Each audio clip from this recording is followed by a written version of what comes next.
In the autumn of 1986, a school bus carrying 15 children and their driver vanished on a lonely Oregon highway. There was no crash, no ransom note, no trace. For 32 years, the town of Silver Creek lived in a state of suspended grief, a mystery with no clues and no answers. And then, in 2018, a construction crew digging a new road found the impossible. The entire bus, buried deep within the earth, holding a secret that would finally expose a truth far darker than anyone could have imagined. This is a story of a day that began with laughter and ended in silence. It's a story of a community's enduring pain, and a message from the grave that refused to be buried forever. October 24, 1986, dawned crisp and clear over Silver Creek, Oregon. It was a town like many others, nestled in the protective shadow of the Cascade Mountains, a place where everyone knew their neighbors, and the changing of the seasons was the most reliable news. It was a Friday. For the 5th grade class of Silver Creek Elementary, it was the most anticipated day of the school year. It was the day of their field trip. In front of the school, a classic yellow Bluebird school bus sat with its engine idling, a soft rumble in the crisp air as children excitedly climbed the steps, their chatter and laughter filling the morning. At the helm was Frank Miller. At 58, Frank was a town institution. He'd been driving the Silver Creek school routes for over 30 years. His own children were long grown, but he treated every child on his bus as one of his own. This trip, a journey to the magnificent Oregon Caves National Monument, was one of his last. After 3 decades of service, Frank was just 2 weeks away from a well-earned retirement. With a kind, weathered face and a gentle smile, he tipped his hat to parents and checked names off a clipboard. He watched 10-year-old Sarah Jenkins pause on the bus steps, her brown hair in 2 neat braids. She clutched a small, fabric-covered diary and a pencil.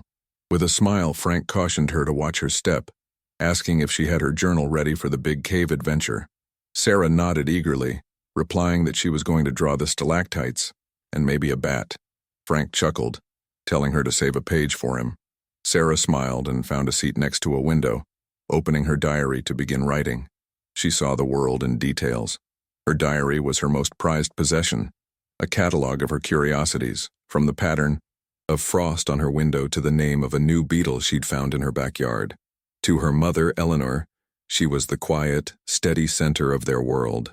On this day, Sarah's mission was to document the strange and wonderful world that existed underground. She had no idea that her own world, and that of everyone on this bus, was about to become a mystery far deeper and darker than any cave. As the bus pulled away from the curb, parents waved, creating a scene full of innocence and promise.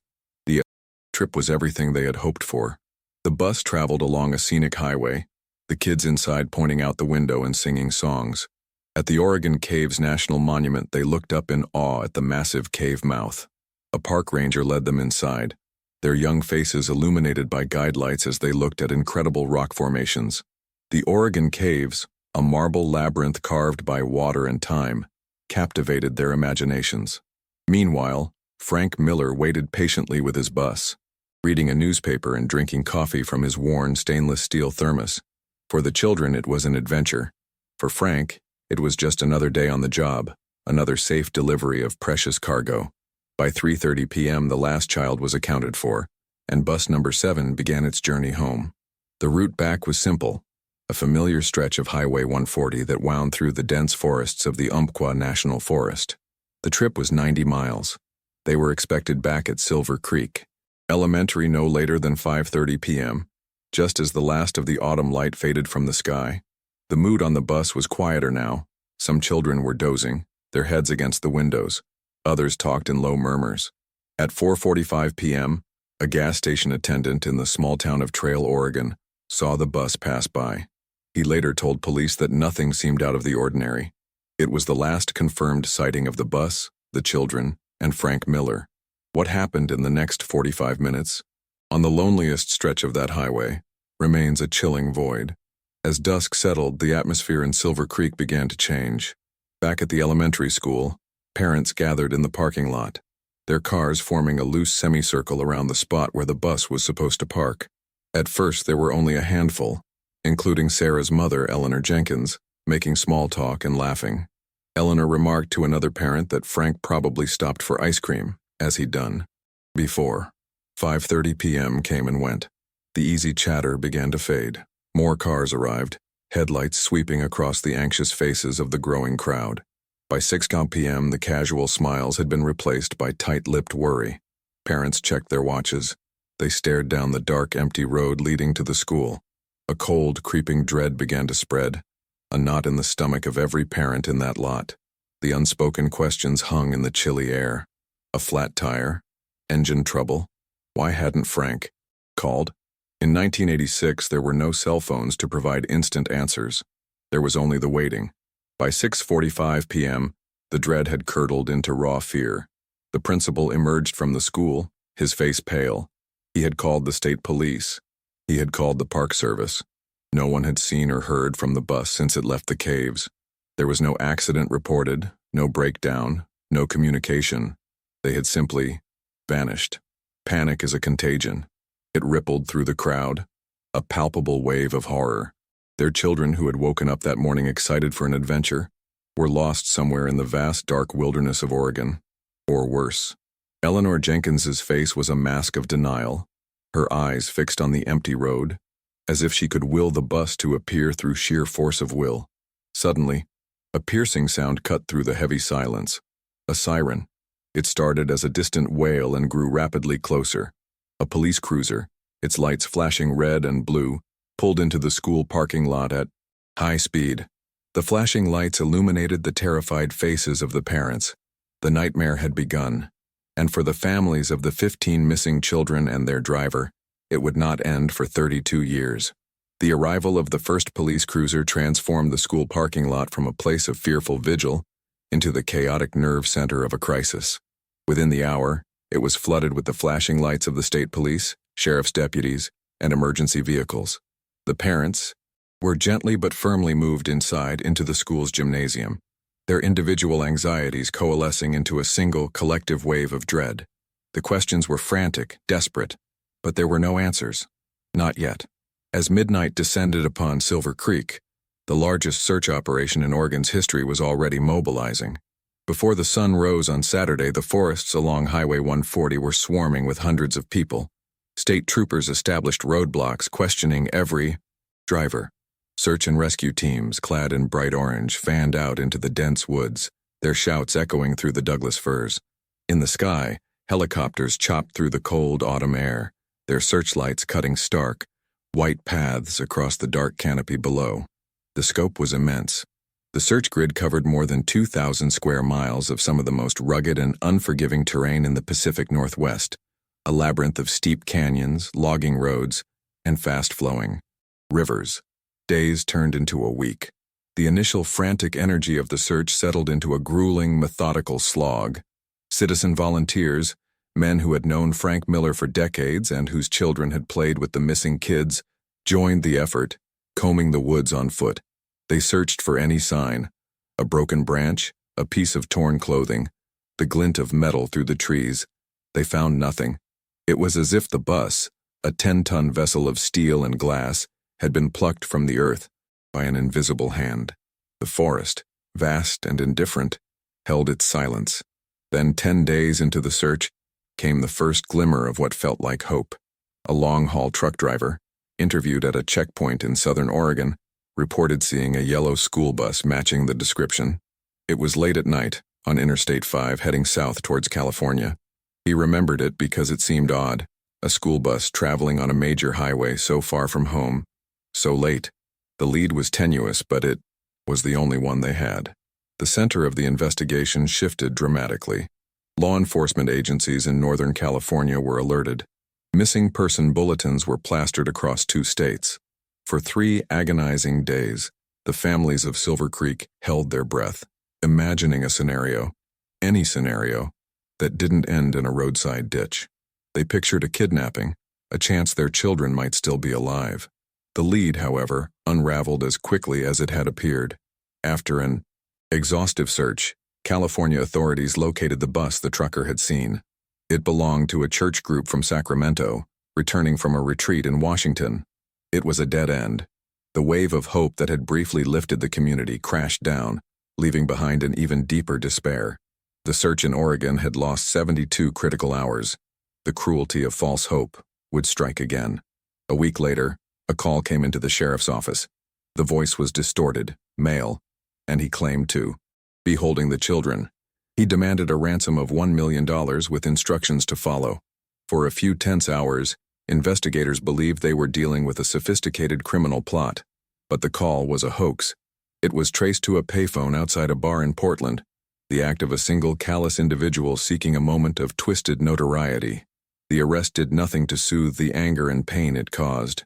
It was a violation, a deep insult layered upon an unimaginable tragedy. With no physical evidence and 2 failed leads, the investigation began to stall. Detectives were baffled.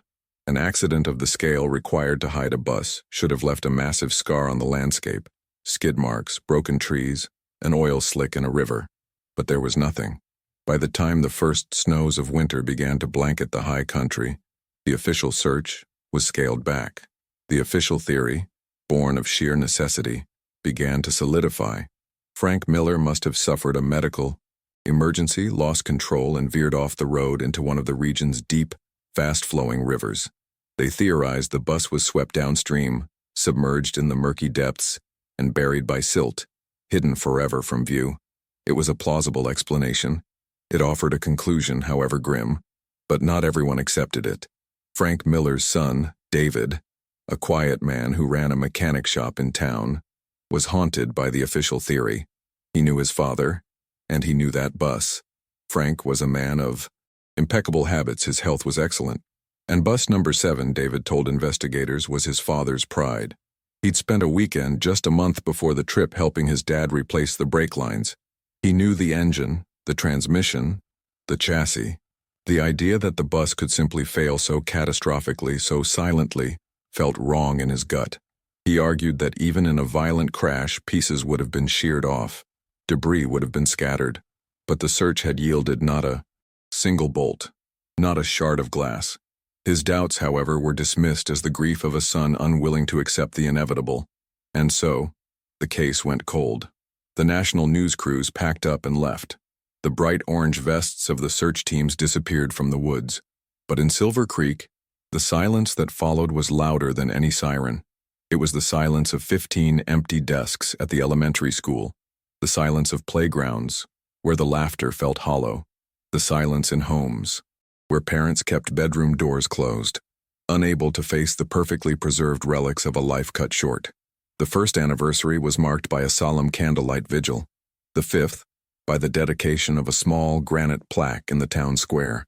By the 10th anniversary, the articles in the newspaper had grown shorter, the story relegated to the grim annals of Oregon's unsolved mysteries. The world moved on. New technologies emerged. Society changed. But Silver Creek remained trapped in 1986. The disappearance became a part of the town's identity, a deep wound that refused to heal, scarring its psyche. People whispered of the Silver Creek curse. Some families, unable to bear the constant, daily reminders, moved away. Marriages buckled and broke under the immense, unrelenting strain of grieving for someone who was not confirmed dead. Eleanor Jenkins stayed. She remained in the same small house, the one she had brought Sarah home to as a baby. She became the town's reluctant archivist of sorrow, the public face of the family's pain. Every year, on Sarah's birthday, she would place a new, unopened gift on her daughter's bed. Sarah's room was left untouched, a museum of a 10-year-old's life. Her diary, the one she'd had on the bus, was gone, but her older ones remained on her nightstand. In the long, quiet hours, Eleanor would read them, her daughter's neat handwriting a tangible ghost in the silent house.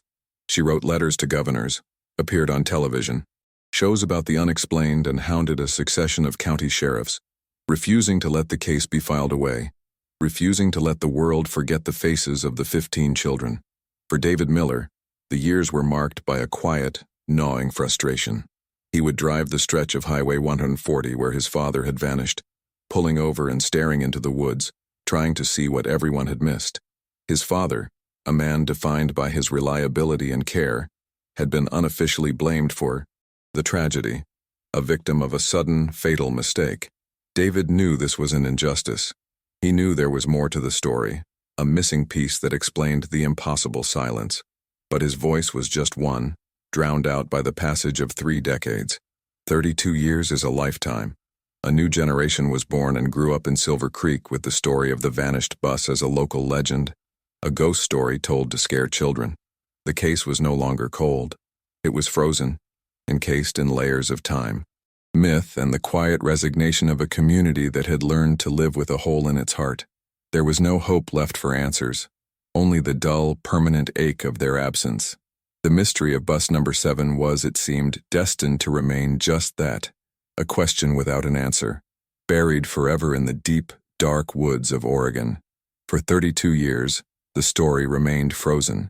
But time, which buries all things, also has a way of unearthing them.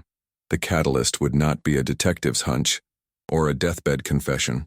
It would be progress in the form of a $10 million highway bypass project designed to straighten a dangerous curve on a stretch of Oregon road less than 10 miles from where bus number 7 was last seen. The land, a sprawling tract that was once a failed private quarry, had been acquired by the state. In the summer of 2018, the roar of heavy machinery filled the air. On a hot, dusty afternoon in late August, a man named Dave Jensen was at the controls of a Caterpillar 349 excavator. He was a veteran operator, a man who could read the ground through the vibrations of his machine. His job that day was simple, digging a trench for a massive drainage culvert. The work was monotonous, the rhythm of his machine a familiar hum. Around 2 p.m., as he sank the excavator's heavy bucket deep into the earth, he felt a sudden, jarring impact. The machine shuddered. Jensen swore under his breath, assuming he'd hit a large deposit of bedrock, or perhaps one of the massive boulders that littered the old quarry. He maneuvered the arm of the excavator, attempting to work around the obstruction, but it wasn't a rock. The sound was wrong. It was a deep, scraping screech of metal on metal. Frowning, Jensen carefully manipulated the bucket's steel teeth, peeling back the heavy, compacted soil like the lid of a can. He was trying to get a look at what he was dealing with. He scraped away another layer of dirt, and then he saw it. It was a patch of color, about 2 feet wide. It was faded, caked with earth, but the color was unmistakable. It was yellow. School bus yellow. Jensen stopped the machine. The sudden silence was jarring, broken only by the distant beeping of another truck. He stared at the spot, his mind refusing to process what he was seeing. It couldn't be. He climbed down from the cab, his boots sinking into the loose dirt, and approached the edge of the trench. He radioed his foreman, his voice uncharacteristically tight. You better get over here. I think I found something." The foreman, a man named Rick, arrived minutes later. He peered into the trench and his face went pale. The 2 men stood in silence for a long moment, the afternoon sun beating down on them. They knew the local legends. Every person who grew up in the region knew the story of the vanished bus. With a shaking hand, the foreman pulled out his phone and called the county sheriff. He told the dispatcher that they needed to send a deputy. Then he added, "Tell him to bring everybody." Within 2 hours, the construction site had been transformed into a major crime scene. The roaring machinery fell silent, replaced by the hushed, urgent voices of law enforcement. Yellow tape cordoned off an area the size of a football field. The initial deputy's report had sent a shockwave through every level of state law enforcement. The news spread like wildfire, first to the local station, then to the national outlets. After 32 years of silence, the mystery of bus number 7 had been violently unearthed. The excavation that followed was not one of construction, but of archaeology. It was a slow, painstaking process, led by a team of forensic anthropologists from the state university. They treated the site not as a hole in the ground, but as a sealed tomb. Using brushes and trowels, they carefully removed the earth inch by agonizing inch. Over the next 2 days, the full, horrifying truth was revealed. It was the bus. It was intact, resting upright 20 feet below the surface of the earth. Its windows were shattered, its frame bent and scarred, but it was undeniably Frank Miller's bus. As the team finally gained access to the interior, a somber, sacred quiet fell over the site. It was a time capsule of tragedy. Inside, they found what they had long feared, the skeletal remains of children and 1 adult, scattered within the vehicle. After more than 3 decades, the 15 missing students and their driver had been found, For the families, the news was a brutal, paradoxical blow, the confirmation of their worst fears, but also the first, definitive answer they had received in a generation. They could finally bring their children home. But as the forensic team meticulously documented every object inside the bus, it became clear this was no accident. The bus had not crashed. It had been placed. This was a grave site. And in a grave, you look for messages. The breakthrough came on the third day of the recovery. An investigator was working in the driver's area, where the remains of Frank Miller had been found. Lying on the floorboards, covered in decades of dust and grime, was his old, familiar stainless steel thermos. It was a mundane object from a lifelong past, a relic of his daily routine. The investigator logged it as evidence and was about to place it in a bag when he noticed something. He shook it gently. It was empty of liquid, but something small and light rattled inside. Under the bright lights of the mobile forensics lab, the investigator carefully unscrewed the cap. He tilted the thermos, and a small, tightly rolled piece of paper fell out onto the sterile steel table. It was brittle, yellowed with age. Using tweezers, a forensic technician delicately unrolled the tiny scroll. It was a corner torn from a larger document, a kind of official form, but it was the writing on the back that made every person in the lab freeze. It was a short, hurried scrawl in pencil. The handwriting was weak, but the words were clear. 6 words that would blow the case wide open. They read, "He said he owned the land. He lied. It's Peterson." It was a message from the grave. In his final moments, trapped in darkness, Frank Miller had not surrendered to despair. He had performed one last act of defiance.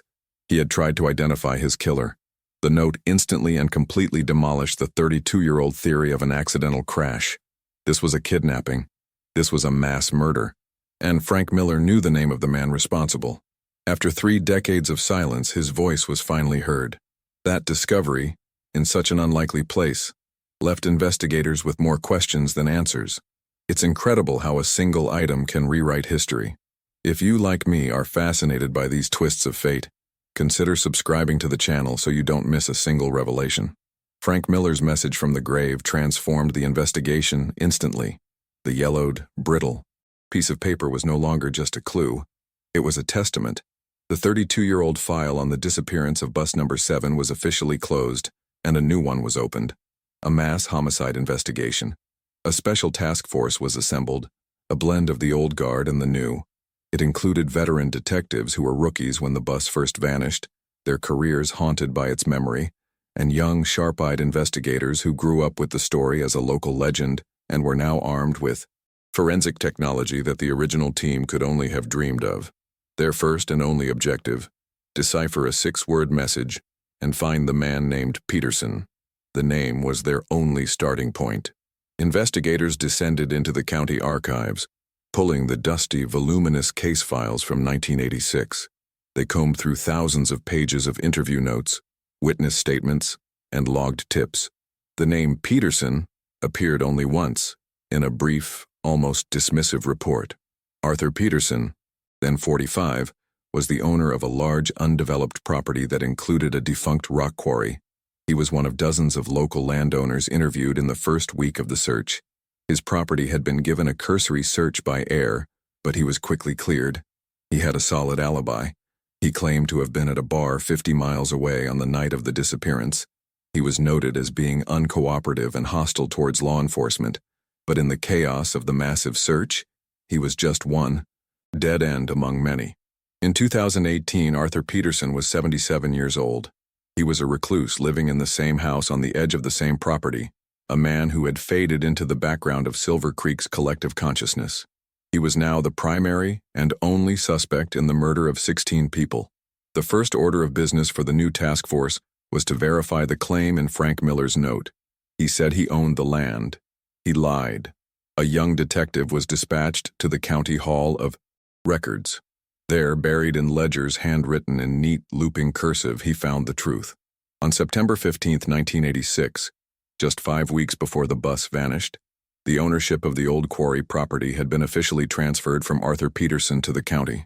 The transfer was the result of a bitter, multi-year legal battle over unpaid taxes and zoning violations. Peterson had lost. He had lost the land he considered his birthright when he had flagged down that bus, or had someone do it for him and claimed to be the owner of the land he was leading them onto. It was, just as Frank Miller had written, a lie. The note was true, and with that confirmation, investigators now had more than just a name. They had a possible motive, a deep, festering resentment against the county, the very institution whose children were on that bus. The note itself was the next focus. The torn scrap of paper was sent to the state crime lab.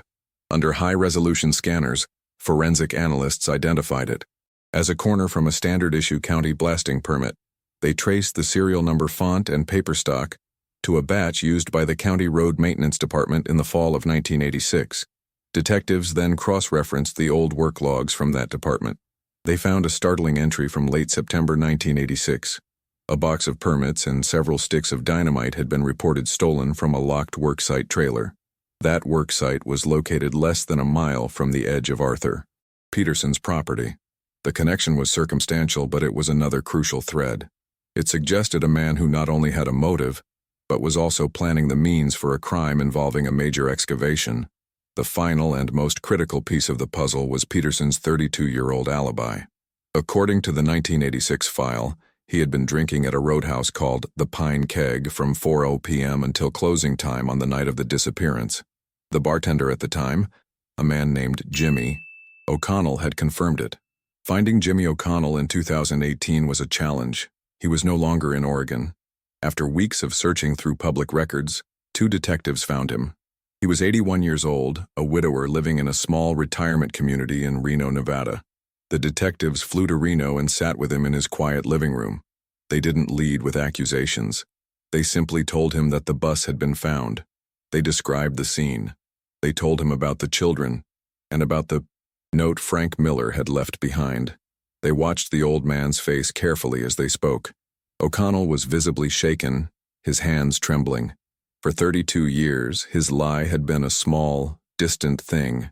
Now, it was connected to a mass grave. After a long, heavy silence, the old man began to talk. His voice was raspy, full of a lifetime of regret. Arthur Peterson, he explained, had been a regular at the Pine Keg. He was a bitter, angry man who felt the world had wronged him. On that Friday in 1986, Peterson had come in early, stayed for one drink, and then slid a $100 bill across the bar. He told O'Connell to tell anyone who asked that he'd been there all night. It wasn't an unusual request from his regulars, men cheating on their wives or dodging their bosses. O'Connell took the money and didn't think twice about it. When a state trooper came asking questions a week later, he repeated the lie as promised. Now, with the weight of 16 deaths filling his small living room, he finally told the truth, signing a sworn affidavit that Arthur Peterson's alibi was a fabrication he had been paid to create. With the alibi shattered, the case against Peterson solidified from a strong suspicion into a near certainty. The task force now had a comprehensive picture of their suspect, a man with a powerful motive of revenge, who had taken steps to acquire the materials for the crime, and who had paid to cover his tracks on the night it was committed. All they needed was a direct physical link, a piece of modern evidence to irrevocably tie Arthur Peterson to the burial site. They turned to technology. Under the authority of a newly issued warrant, a forensics team arrived at Peterson's property. They didn't approach the house. Instead, they focused on the vast overgrown fields and woods surrounding it. They brought with them a ground-penetrating radar unit. For 2 days, they meticulously scanned a large area near an old, dilapidated barn, the GPR unit sending silent waves into the earth. On the second day, they found something. Below a section of earth that looked completely undisturbed to the naked eye, the GPR revealed an anomaly. It was a large, rectangular disturbance, a deep scar in the geology of the land that had been intentionally concealed. It was not another bus, but it was proof of a major, unofficial excavation on Peterson's land, a place he may have practiced, or a place where more evidence might be hidden. The GPR results gave the district attorney what he needed. The web of evidence was now complete. They had the motive, meticulously documented in court records. They had the means, suggested by the stolen permits and dynamite. They had the opportunity, confirmed by a broken alibi. And now, They had a secret buried on his land. After 32 years of living as a ghost, haunting the periphery of the investigation, Arthur Peterson was now its undeniable center. The time for quiet investigation was over. The next step was to finally confront the man at the heart of the dark secret. Dawn on August 28, 2018, broke over the Oregon hills, but the morning calm was shattered by the quiet rumble of engines. A convoy of unmarked police cars and forensic vans made its way down the long, unpaved driveway leading to Arthur Peterson's isolated property. They were armed with a search warrant covering every square inch of his land, from the dilapidated barn to the dusty corners of the house where he had lived in self-imposed exile for more than 3 decades. After weeks of methodical investigation, the moment of confrontation had arrived. At 77, Arthur Peterson was a silhouette of the man he once was, frail, with stooped shoulders and thinning white hair. But when he answered the insistent knock at his door, his eyes were as hard and unforgiving as the quarry rock that littered his land. They showed no surprise, no fear, only a flat, cold defiance. The lead detective on the task force, a man whose own father had been part of the original volunteer search, presented him with the warrant.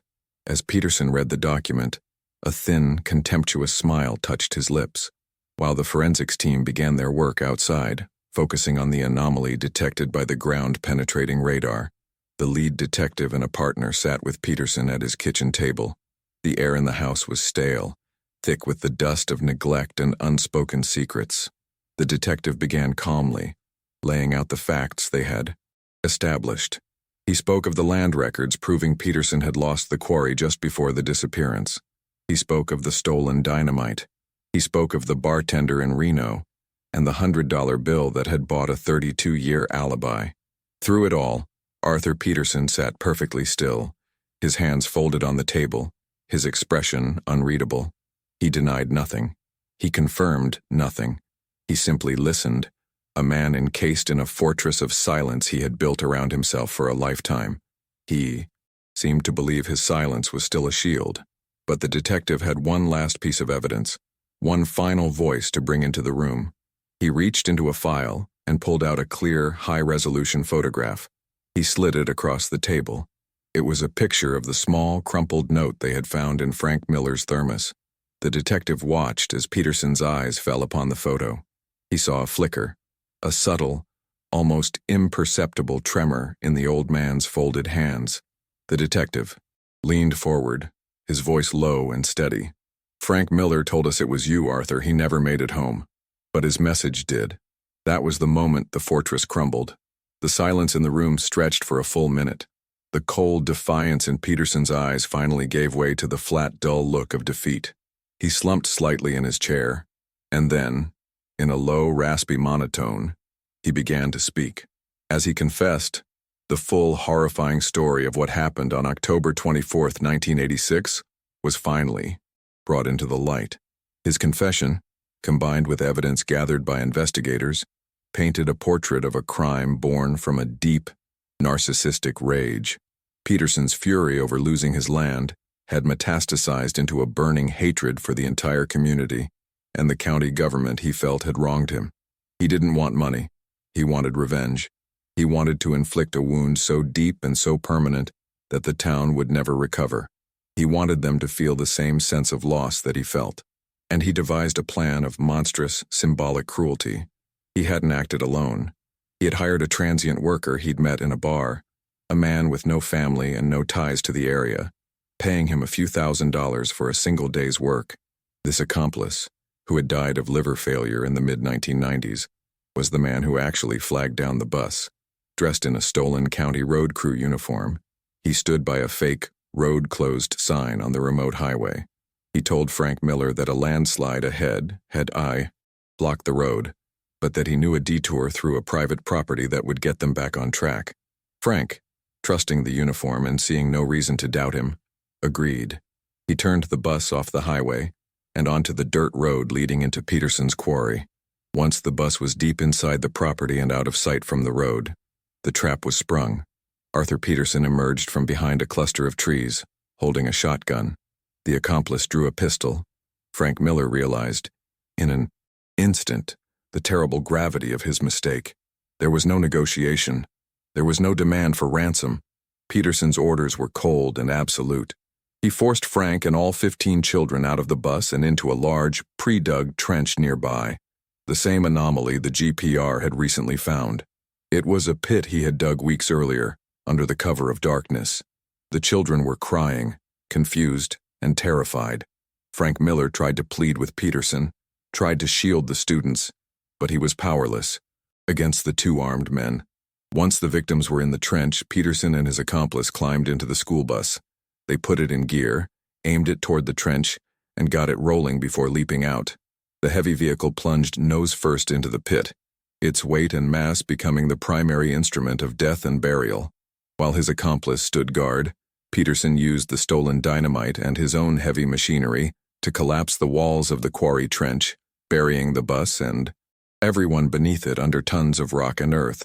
He had effectively erased 16 souls from the face of the earth in a matter of hours. By nightfall, the surface of the land looked as if nothing had ever happened. He had committed the perfect crime. His motive was as chilling as the act itself. By burying the children of the county on the very land the county now owned, he was enacting a twisted, symbolic revenge. He was giving them back what he felt they deserved, a barren piece of land that served as a secret graveyard. For 32 years he had lived with this knowledge, watching from his window as the town grieved, deriving a sick, silent satisfaction from a wound that only he knew how to inflict, and that he believed would never be uncovered. He confessed it all with a chilling lack of emotion, the story of a man who saw other human beings, even children, as nothing more than objects in his own personal psychodrama. With the culprit's confession, the brutal truth was finally brought to light, proving that a family's perseverance and a victim's last desperate act can overcome decades of silence. If stories of justice like this inspire you, leave a like to support our research. Arthur Peterson's confession sent a final, shuddering shockwave through the town of Silver Creek and the entire state. The dark mystery that had haunted them for a generation was solved, but the truth was more monstrous than their worst fears. The legal proceedings that followed were swift. Faced with irrefutable evidence and his own detailed confession, Arthur Peterson pled guilty to 16 counts of kidnapping and first-degree murder, avoiding a painful trial for the families. The judge, calling Peterson's crime an act of unfathomable evil, sentenced him to 16 consecutive life sentences without the possibility of parole. There would be no escape. Justice, in its legal form, was absolute. Arthur Peterson would spend the rest of his short, remaining life behind prison walls where he died of heart failure less than 2 years later, taking the full weight of his unremorseful secret to his grave. With the legal chapter closed, the long, painful process of emotional closure could begin. The remains of the 15 children and their driver were finally returned to their families. For 32 years, these families had been in a state of suspended animation, unable to perform the most fundamental human ritual of grief, laying a loved one to rest. Now, they could. The town of Silver Creek, which had once united in a desperate search, now united in a profound and shared sorrow. A public memorial service was held a month later, on a clear, cool Saturday afternoon. It seemed as though the entire state had turned its attention back to the small town. Thousands of people gathered in the local high school's football stadium. Family members, childhood friends, law enforcement officers young and old, and strangers who had been touched by the story. The ceremony was a final, heartbreaking roll call. One by one, the names of the 15 children were read aloud, each name a universe of lost potential, of birthdays uncelebrated, and futures unlived. Eleanor Jenkins, who had been the relentless voice of the families for over 3 decades, stood before the crowd, her small frame imbued with a powerful strength.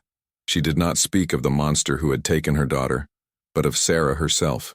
She read a passage from one of Sarah's old diaries, a simple, joyful entry about watching a sunrise. Her voice, thick with emotion but unwavering, gave the town back not a victim, but the bright, curious 10-year-old girl who loved to draw and write. She spoke for all the parents when she said that their long night was over, and they could finally begin to remember their children not for how they were lost, but for how they had lived. David Miller also spoke. For 32 years, he had carried the quiet burden of defending his father's honor against the accepted theory of an accident. Now he could finally set the record straight. He told the crowd that his father, Frank Miller, was a hero, that in the face of unimaginable terror, his last thoughts were not of himself, but of justice. He spoke of the thermos and the note, a final, desperate act of a good man trying to protect his precious cargo, even in his last moments. He had not been a victim of a crash, but the first and last witness to a crime, and his testimony, delivered 32 years late, had been the key that unlocked the truth. In the months that followed, the community made a collective decision. The site of the crime, the old quarry that had been a place of such horror, could not be allowed to remain a scar on the land. They would not cede its memory to Arthur Peterson's evil. Through a combination of state funds and private donations, the land was formally reclaimed. The quarry was filled, the ground leveled, and seeded. A year later, it was dedicated as the Children of 86 Memorial Park. It is a quiet, beautiful place now. There are 16 maple trees, one for each victim, and a simple, polished granite wall bearing their names. It has become a place not of darkness, but of peaceful reflection, a testament to a community's resilience and its refusal to let tragedy have the final word. The case of bus number 7 also left a tangible legacy beyond the park's boundaries. Shaken by the vulnerability the case exposed, the state of Oregon, followed by several others, enacted new legislation for school transportation. The Frank Miller Alert System was created, mandating GPS tracking on all school buses and strict radio check-in protocols for any deviation from an approved route. A simple common-sense measure born from an unspeakable loss, ensuring that a bus could never again simply vanish into silence. The story of the lost children of Silver Creek is a brutal lesson in the depths of human cruelty, but it is also a powerful story of endurance, of a father's love, a mother's perseverance, and a community's refusal to forget. It is proof that even after decades of cold silence, the truth can be unearthed, and a voice from the grave can finally be heard. The story of Sarah Jenkins and the 15 other souls on that bus teaches us that no voice should be silenced forever. Their search for truth now inspires others. Your subscription is more than a click. It's an echo that amplifies these voices and strengthens our community. Please help this community get louder and stronger. Subscribe and let us know in the comments from which city you watched this incredible story unfold.